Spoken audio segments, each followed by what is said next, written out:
আমরা দেশের সভ্য নাগরিক। সময় মতো শুধু ট্যাক্স দেব আর পণ্য কিনলে ভ্যাট দেব।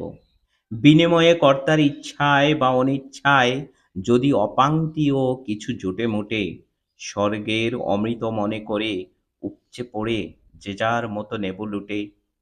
এছাড়া রাষ্ট্রযন্ত্রের চালকেরা যখন যা আদেশ জারি করেন নির্বাক তা মান্য করব। এই তো আমাদের কাজ।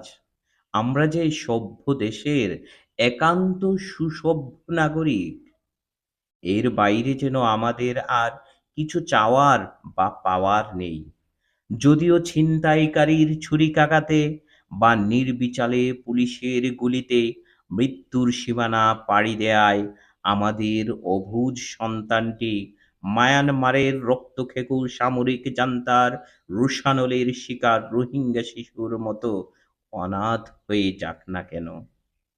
যে রোহিঙ্গা অনাথ শিশু আর কোনোদিন গ্রীষ্মের ক্লান্ত দুপুরে গাছের ছায়ায় ক্ষেতের আইলে বাবার সাথে খুনসুটিতে মেতে ওঠার সুযোগ পাবে না।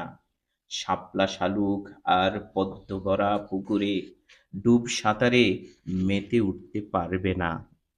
বসন্তের বিকেলে বাবার কাঁধে চড়ে নদীর তীরে বেড়াতে যাবার বায়না ধরবে না।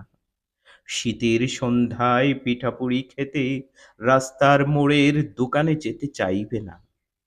যেতে চাইবে না ঈদগাহে ঈদের জামাতে, কিংবা কোরবানির পশুর হাট বা বৈশাখী মেলাতে।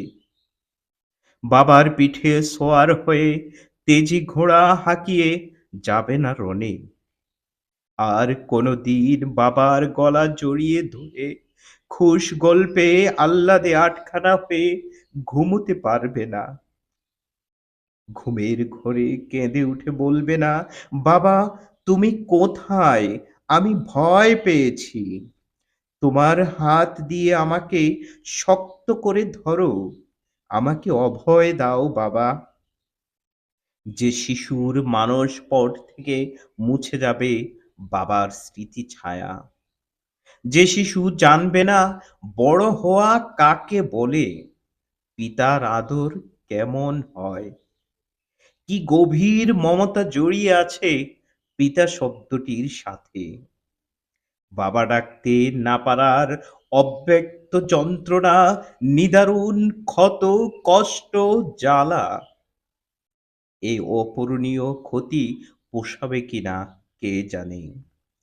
তবু ট্যাক্স ভ্যাট দিয়ে রাজ আদেশ পালন করে সেও হবে সভ্য নাগরিক। কবিতার নাম সভ্য নাগরিক।